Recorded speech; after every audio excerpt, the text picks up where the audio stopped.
Hello and welcome to Alan History Nerd. In this video I'm looking at the USA in the Cold War 1952 to 1960, which essentially means what I'm doing is I'm looking at Eisenhower's foreign policy. Now this is all linked to A-level history, in particular the AQA Unit 2Q, the American Dream, Reality and Illusion 1945 to 1980.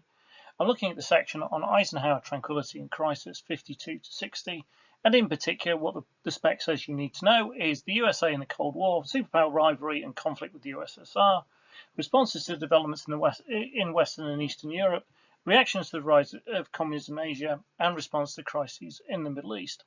And so I'm going to look at all those different parts, which in their totality look at all the different aspects of Eisenhower's foreign policy.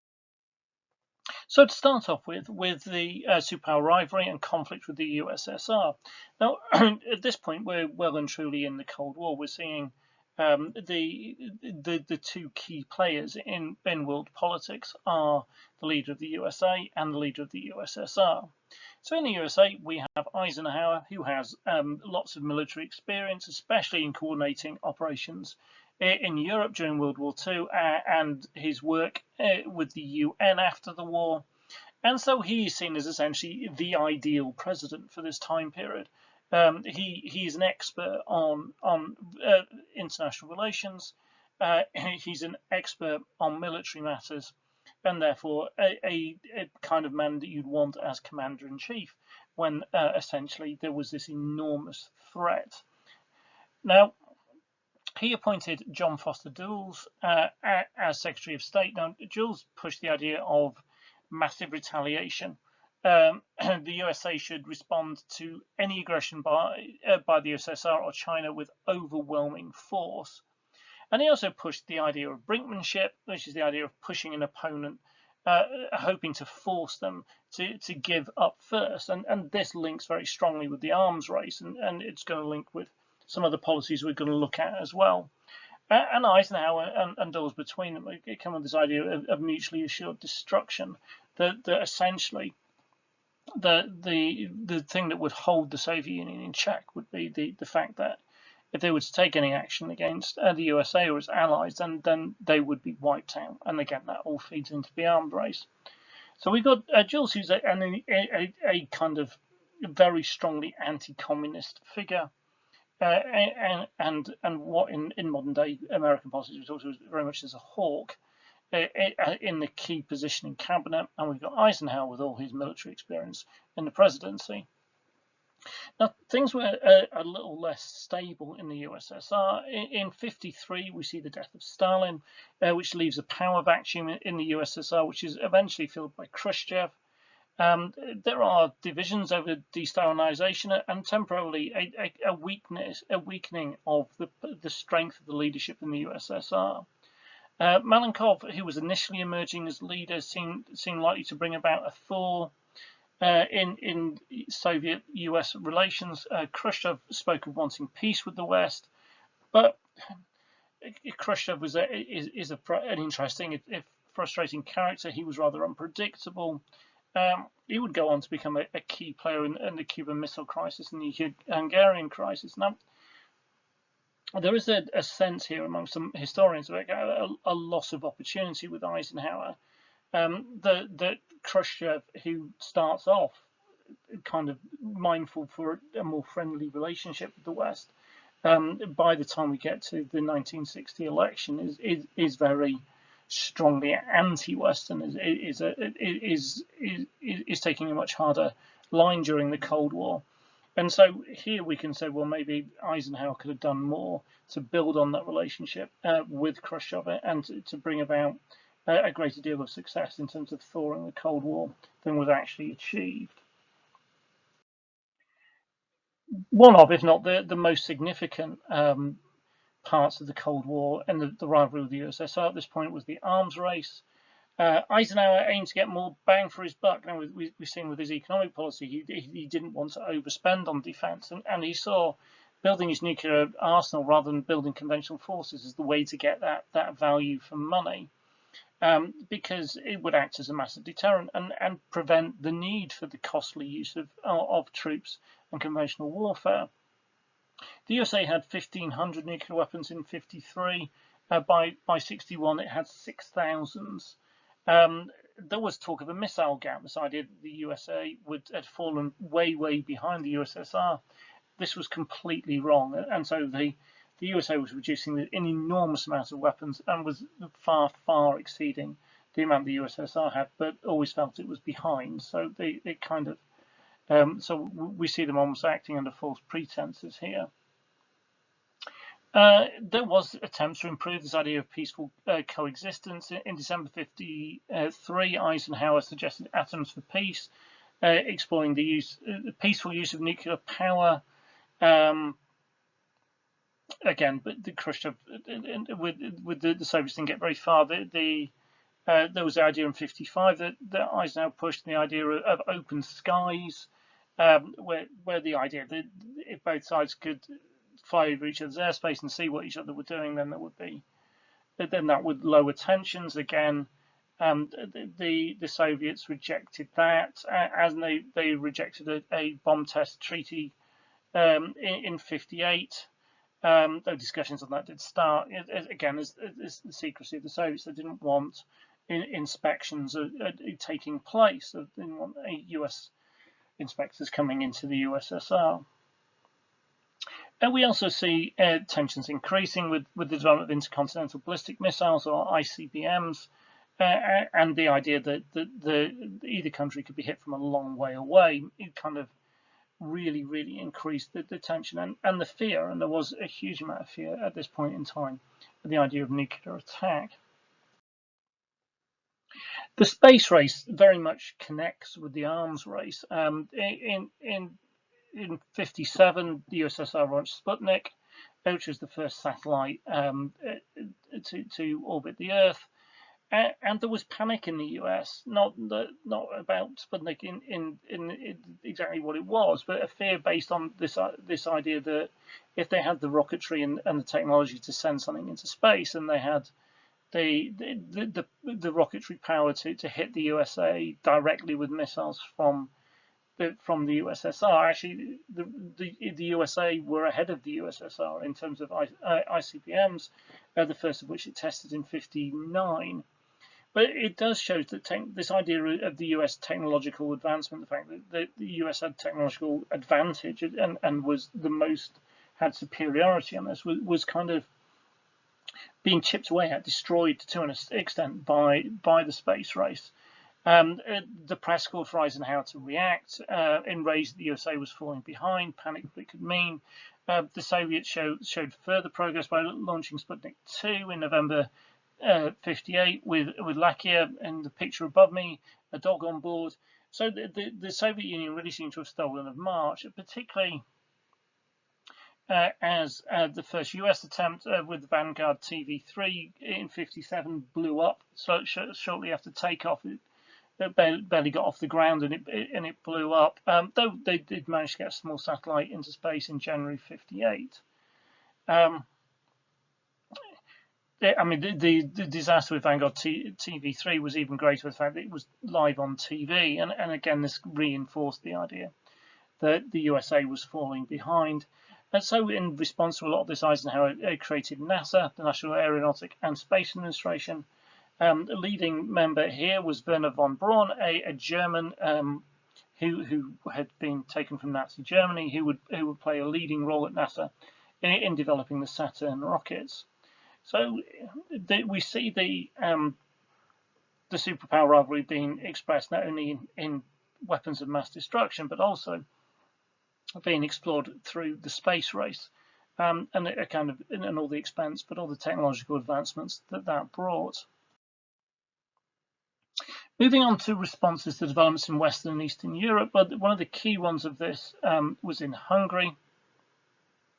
So Khrushchev had taken power, and his so-called secret speech had called for de-Stalinization.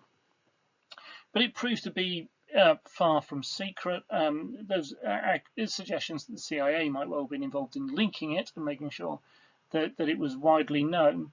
So what does this mean, de-Stalinization? Well, countries under the control of the USSR saw this as a chance for freedom.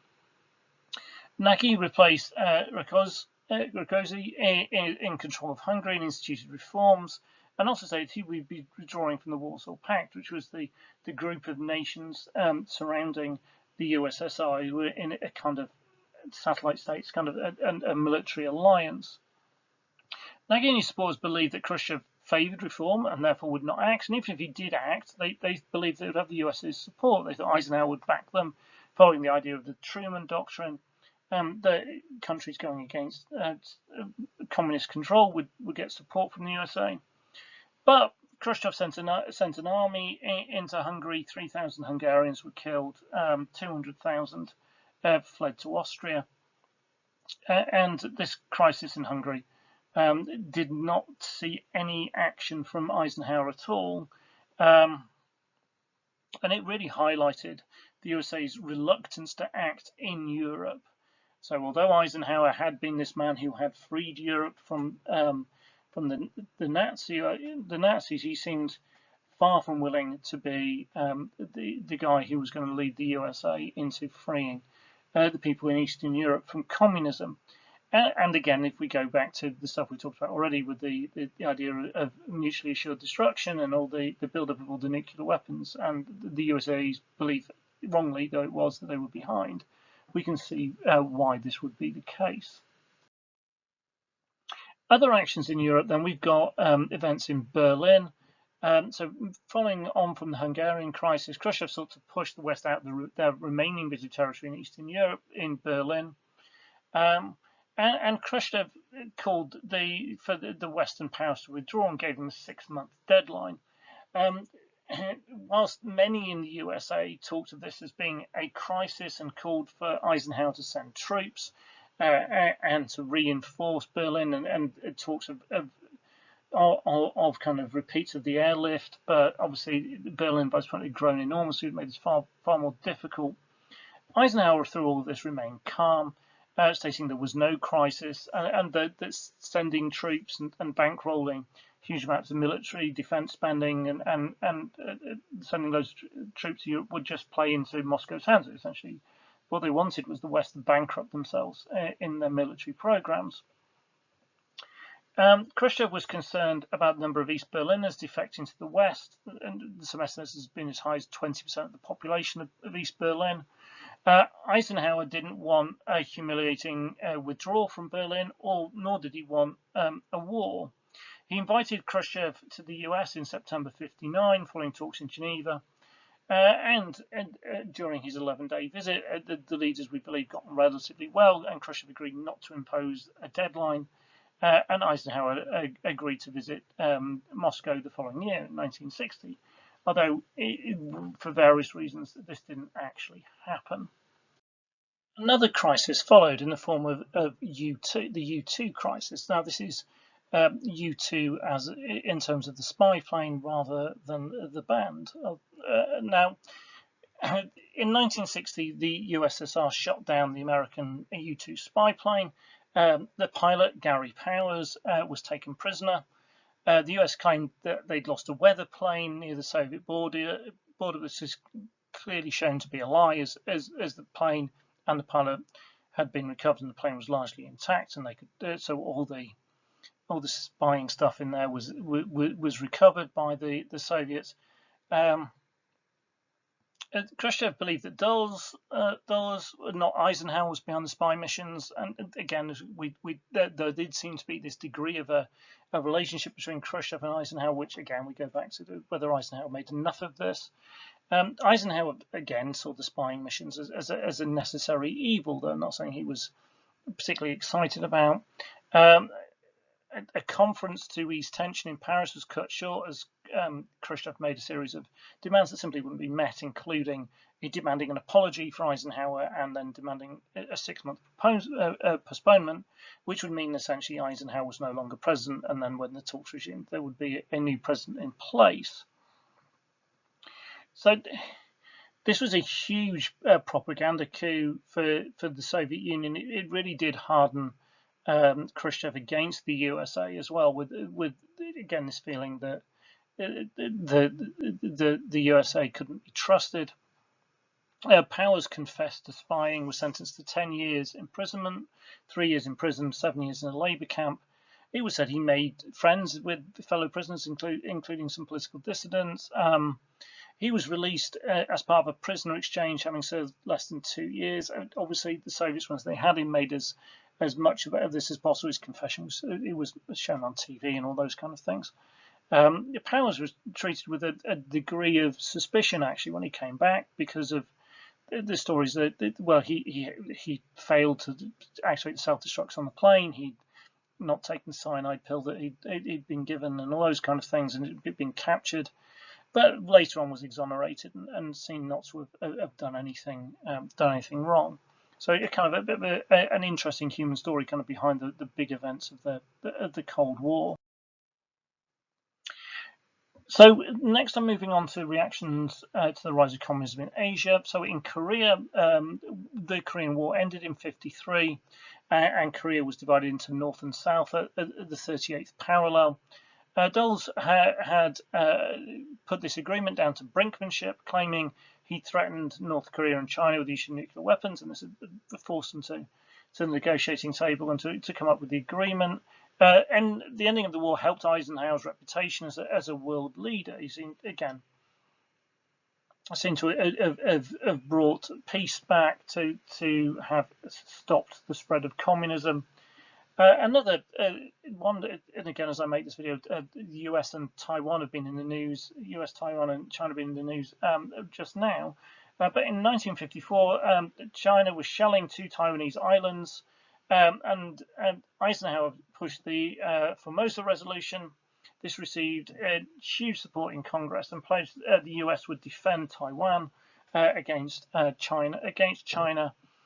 China, fearing the US's nuclear might, stopped shelling Taiwan.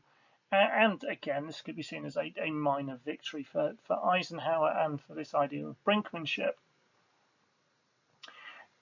Next, moving on to Vietnam. In '54, it was clear that Ho Chi Minh's forces were holding sway against the French. Eisenhower looked at supporting the French, but again, was uneasy about the idea of promoting imperialism or backing imperialism.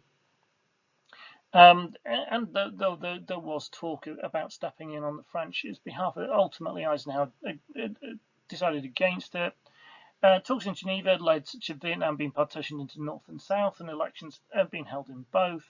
The idea was that they were going to then, once the election took place, that Vietnam would be reunified and in its own control. Then Diem won a fraudulent election and took power in the South, and the US backed his regime, despite the fact that the election was an absolutely nailed-on, clear fraud. His own regime had quite a poor record, particularly early on, with his very poor treatment of the Buddhist majority. But they backed him because he was anti-communist. And Eisenhower feared what he explained as his domino theory, that if one Asian country fell to communism, then more may well follow. Vietnam was not reunified as set out in the agreements that had been made in Geneva, and Eisenhower sent financial support and advisors to back up Diem in the South, but not at this point troops, and therefore Eisenhower escapes a lot of the blame for what follows with the Vietnam War, because unlike other American presidents, he didn't send troops. But again, it can be argued that he didn't handle this particularly well, and he could either take a stronger line or could just simply not supported Diem, in which case, yeah, Vietnam might well have fallen to communism, but it would have fallen from the French would have lost it to communism, not the Americans, and obviously that would have saved the pain and anguish of the Vietnam War that was to follow. Another important part of what happened in Asia was the creation of SATO, the Southeast Asian Treaty Organization, which set up in '54, including the US, the UK, Australia, France, New Zealand, Philippines, Thailand, Pakistan. And the idea of this was kind of an offshoot of NATO, and the idea was in maintaining kind of US Western influence in this area, and particularly security against the spread of communism. Looking next at the Middle East, well, in 51 in Iran, we see a democratically elected prime minister taking control of the Anglo-Persian oil company and looking to nationalize it. Fearing that this was a sign of the spread of communism, particularly persuaded by the CIA and oil companies, Eisenhower decided that he would act, and the CIA helped restore the pro-American Shah, who was a dictator, and US oil companies gained 40% of Iranian oil. So maybe, again, definitely not a triumph for Eisenhower, as we see a democratically elected prime minister being replaced by a dictator with American backing. The next incident, which is a significant one, which we look at in our British unit, is the Suez crisis in Egypt. Now, Nasser was the leader of Egypt, and he nationalised the Suez Canal. It was the key route for shipping between Europe and Asia, and it was absolutely vital to the interests of France and the UK. Nasser said he was going to use the money to fund the Aswan Dam and increase industrialisation in Egypt, and so he saw this as a key way of his country moving forward. There was great tension in the Middle East between the new state of Israel and their Arab neighbours, and the British and the French looked to make use of this. They reached an agreement that Israel would attack Egypt, and Britain and France would then take control of the Suez Canal, and then, if required, bomb Egypt, the capital of Egypt, Cairo, to force peace. Eisenhower, however, didn't support what was going on. He forced the British and the French to withdraw in what was a humiliating crime down for both the French and the British, and saw the US standing against imperialism. And in this, yes, this you would see the stance against colonialism is something you would expect to see from the US, particularly given its history. But also, this is maybe a way of winning minds and influencing people in places like the Middle East, where you could see the US separating itself from the old colonial powers. The only time we see Eisenhower sending troops actually to foreign countries was in Lebanon in '58. The Iraqi monarchy, which was pro-Western, had fallen. Lebanon, seeing the rise of Arab nationalism, feared the people in power feared the loss of control. They asked the US for aid. Eisenhower sent troops. The troops were there for about a month and didn't do any fighting. But this again showed Eisenhower was willing to act, was willing to use force if required, and essentially his new look in kind of military was flexible and usable. And similar to what we've seen elsewhere, we had the setting of CENTO, which included the UK, Pakistan, Turkey, Iran, and Iraq, which was again this idea of offshot of NATO, a bulwark against the spread of communism in the Middle East.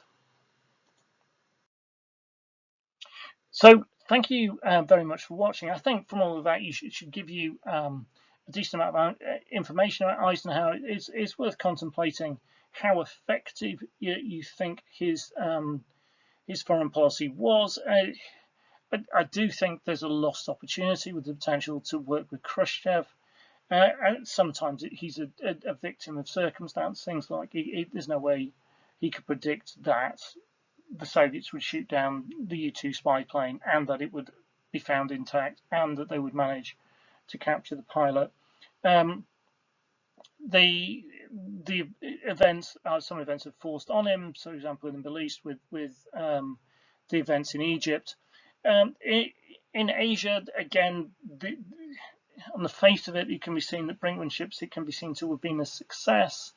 But actually, what hindsight tells us is that this stores up an awful lot of problems for what are going to come.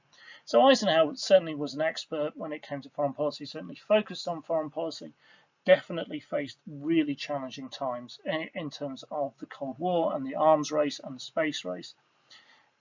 Did he do a great job? And again, there is a historical debate on that, and it's definitely something for you to contemplate. So thank you very much for watching. If you've enjoyed the video, please hit like. If you have any questions or comments, leave those below.